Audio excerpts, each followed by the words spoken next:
மக்களவைத் தேர்தலுக்கான காங்கிரஸ் தேர்தல் அறிக்கையை மல்லிகார்ஜுன கார்கே, சோனியா காந்தி, ராகுல் காந்தி ஆகியோர் வெள்ளிக்கிழமை வெளியிட்டனர்.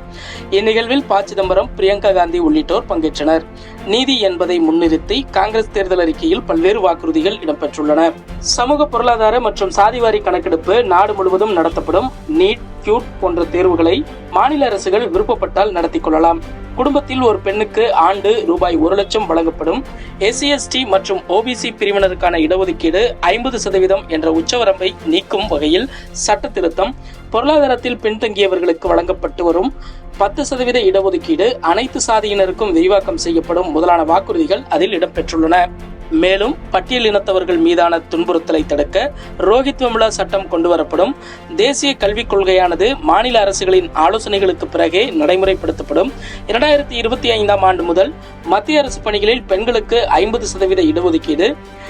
SC/ST, OBC பிரிவினருக்கான காலி பணியிடங்கள் ஓராண்டுக்குள் நிரப்பப்படும். ST, OBC மாணவர்களுக்கான கல்வி உதவித்தொகை இரட்டிப்பாக்கப்படும் ஆகிய வாக்குறுதிகளையும் காங்கிரஸ் அறிவித்துள்ளது. ஒரே நாடு ஒரே தேர்தல் முறை கொண்டு வரப்படாது. 100 நாள் வேலை திட்ட ஊதியம் ரூபாய் 400 உயர்வு. மாணவர்களுக்கான கல்வி கடன்கள் ரத்து. ராணுவ சேர்க்கைக்கான அக்னிபாத் திட்டம் ரத்து செய்யப்படும். பெண்களுக்கான ஊதியத்தில் உள்ள பாகுபாட்டை தவிர்க்க ஒரே வேலை ஒரே ஊதியம் திட்டம். ரயில்களில் மூத்த குடிமக்களுக்கு மீண்டும் கட்டண சலுகை ஆகிய வாக்குறுதிகள் கவனம் பெற்றுள்ளன. அதேபோல் பாஜக 10 ஆண்டுகளில் கொண்டு வந்த மக்கள் விரோத சட்டங்கள் திரும்ப பெறப்படும். புதுச்சேரி மற்றும் ஜம்மு காஷ்மீருக்கு மாநில அந்தஸ்து, ஆந்திராவுக்கு சிறப்பு அந்தஸ்து, பணமதிப்பிழப்பு, ரஃபேல் ஒப்பந்தம், பெகாசஸ் உளவு, தேர்தல் பத்திர திட்டம் உள்ளிட்டவை குறித்து விசாரணை, தனிநபர் வருமான வரி ஒரே விதமாக நிலையாக இருக்கும் வகையில் சட்டம், LGBTQ நல சங்கங்கள் அடையாளம் காணப்பட்டு அங்கீகரிக்க சட்டம் கொண்டுவரப்படும் உள்ளிட்ட வாக்குறுதிகள் காங்கிரசின் தேர்தல் அறிக்கையில் இடம்பெற்றுள்ளன. காங்கிரஸ் கட்சியின் தேர்தல் அறிக்கை குழுவின் தலைவரான ப. சிதம்பரம், இந்த தேர்தல் அறிக்கையின் முக்கிய அம்சம் நீதி. கடந்த 10 ஆண்டுகளில், அதிலும் குறிப்பாக கடந்த 5 ஆண்டுகளில் ஒவ்வொரு வகையான நீதியும் அச்சுறுத்தலுக்கு உள்ளாகி இருக்கிறது, பலவீனப்படுத்தப்பட்டிருக்கிறது, சில விஷயங்களில் மறுக்கப்பட்டுள்ளது.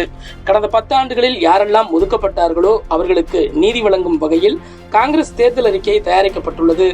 ஒர்க், வெல்த், வெல்ஃபேர் என்ற அடிப்படையில் வேலைவாய்ப்பு, பொருளாதாரம், மக்கள் நலனை மையப்படுத்தி தேர்தல் அறிக்கை தயாரிக்கப்பட்டுள்ளது. இந்த அறிக்கை அனைத்து தரப்பு மக்களுக்கும் நீதி வழங்கும் என்று தெரிவித்தார். காங்கிரஸ் கட்சியின் தேர்தல் அறிக்கை வெளியீட்டு நிகழ்ச்சியில் பேசிய ராகுல் காந்தி, அரசியல் சாசனத்தையும் ஜனநாயகத்தையும் அளிக்க முயற்சிக்கும் சக்திகளுக்கும் அவற்றை பாதுகாக்கும் சக்திகளுக்கும் இடையிலான தேர்தல் இது. இந்த தேர்தலில் வெற்றி பெறுவோம். கடந்த 2004இல் செய்தது போல் இந்தியா ஒளிர்கிறது என்ற கருத்து தற்போது பரப்பப்படுகிறது. அந்த பிரச்சாரத்தில் யார் வெற்றி பெற்றார்கள் என்பதை நீங்கள் நினைவில் கொள்ள வேண்டும். கொள்கை அடிப்படையிலான தேர்தல் இது. பிரதமர் வேட்பாளர் குறித்து தேர்தலுக்கு பிறகு முடிவெடுக்கப்படும் என தெரிவித்தார். வங்கிகளின் குறுகிய கால கடனுக்கான ரெப்போ வட்டி விகிதத்தில் மாற்றமில்லை. முந்தைய அளவான 6.5%லேயே தொடரும் என ரிசர்வ் வங்கி ஆளுநர் சக்திகாந்த தாஸ் தெரிவித்துள்ளார். இதனால் வீடு, வாகன கடன்களுக்கான மாதாந்திர தவணையில் எவ்வித மாற்றமும் இருக்காது. ரயில்வே ஊழியர்களுக்கு தபால் வாக்கு செலுத்தும் வசதியை வழங்க கோரி தாக்கல் செய்யப்பட்ட வழக்கில் தேர்தல் ஆணையம் தெற்கு ரயில்வே பதிலளிக்க சென்னை உயர்நீதிமன்றம் உத்தரவிட்டுள்ளது. கடந்த 2019இல் பாஜக வெளியிட்ட தேர்தல் அறிக்கையில் அளித்த வாக்குறுதிகளில் பெரும்பாலானவை நிறைவேற்றப்பட்டுள்ளதாக பிரதமர் நரேந்திர மோடி தெரிவித்துள்ளார். ராஜஸ்தான் மாநிலம் சுரு நகரில் நடைபெற்ற தேர்தல் பிரச்சார பொதுக்கூட்டத்தில் பேசிய பிரதமர் நரேந்திர மோடி, பாஜக கண்டிப்பாக சொல்வதை செய்யும். மற்ற கட்சிகளைப் போல பாஜக வெறும் தேர்தல் அறிக்கையை வெளியிடுவதில்லை. நாங்கள் உறுதிப்பத்திரம் வழங்கி வருகிறோம். 2019 உறுதிப்பத்திரத்தில் நாங்கள் கூறிய பெரும்பாலான வாக்குறுதிகள் நிறைவேற்றப்பட்டுள்ளன என்று தெரிவித்தார். சர்ச்சைக்குரிய தி கேரளா ஸ்டோரி படத்தை ஒளிபரப்பும் முடிவை அரசு தொலைக்காட்சியான தூர்தர்ஷன் சேனல் கைவிட வேண்டும் என்று கேரள முதல்வர் பினராயி விஜயன் வலியுறுத்தியுள்ளார்.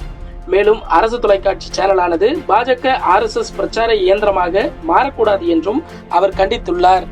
உத்தரப்பிரதேச மதர்சா கல்வி சட்டம் 2004 அரசமைப்பு சாசனத்துக்கு எதிரானது என்ற அலகாபாத் உயர்நீதிமன்றத்தின் உத்தரவுக்கு உச்சநீதிமன்றம் இடைக்கால தடை விதித்துள்ளது. இதன்படி உத்தரப்பிரதேசத்தில் மதரசாக்களில் பயிலும் 17 லட்சம் மாணவர்கள் மற்றும் 10,000 மதர்சா ஆசிரியர்களையும் மாநில கல்வி முறைக்கு மாற்ற வேண்டும் என்ற உயர்நீதிமன்றத்தின் உத்தரவு நிறுத்தி வைக்கப்பட்டுள்ளது. கச்சத்தீவை இலங்கையிடமிருந்து மீட்பது குறித்து இந்தியாவிலிருந்து வெளியாகும் தகவல்களில் எந்த ஆதாரமும் இல்லை என்று இலங்கை மீன்வளத்துறை அமைச்சர் டக்ளஸ் தேவானந்தா கூறியுள்ளார்.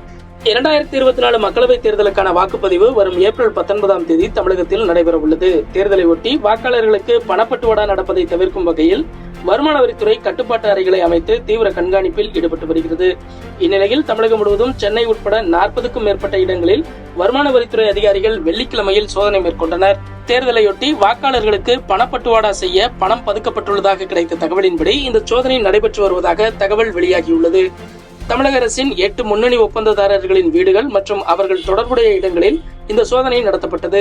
குறிப்பாக குடிநீர் வழங்கல் வாரியம் மற்றும் மாநகராட்சி ஒப்பந்ததாரர்களின் வீடுகள் மற்றும் அவர்கள் தொடர்புடைய இடங்களில் இந்த சோதனை நடைபெற்று வருவதாக தகவல் வெளியாகியுள்ளது.